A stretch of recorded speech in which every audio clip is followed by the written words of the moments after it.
Hello, fanatics. Crazy Russian Dad here. I'm sitting here at home and I realize that I'm totally not okay. In fact, I'm completely out of it since the attacks on Israel a few days ago. For one, I am outraged by the atrocities like hopefully any other civilized person. For two, because I'm Jewish, I know that these attacks strike a special chord with the Jews. By the way, in the US, if you say you're Jewish, people think, oh, you do you. Instead of going to the church, on Sunday you go to the synagogue on a Saturday, and instead of giving the gifts to your children on Christmas, you do it for Hanukkah. No problem. God bless America, by the way, for this sweet, wonderful, naive, and beautiful way of looking at things. But where I'm from, in the Soviet Union, a Jew was a nationality. It was written right into your passport. Item number 5, also known as paragraph number 5, was actually nationality. It would say Russian or Ukrainian or Jewish. It was determined by blood, by your lineage. If both your father and mother was of the same nationality, then that's what your nationality would be written to your passport. And in the Soviet Union, there was anti-Semitism. Many people didn't like Jews, and the government was not far behind. They put in place certain anti-Semitic policies. For example, at universities, you would have quotas. Out of 100 people, you can only accept, say, 2 Jews. Of course, some Jews, especially those of mixed blood, who would try to assimilate and have it written as Russian in their passport.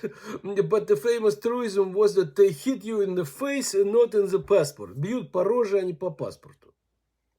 And even before the Soviet Union and the Tsarist Russian Empire, Jews had it pretty hard. They were hated, they were persecuted. For example, they could not live in big cities. And there were pogroms, which is now an English word, but it's actually a Russian word, pogrom, which means devastation, riot, basically like a mob attack on the Jews. Unfortunately, they were pretty frequent, and they left many Jews dead or injured and their property and businesses completely destroyed. Unfortunately, pogroms were not just a Russian phenomenon, they happened in other countries as well, in the 18th, 19th, and 20th century.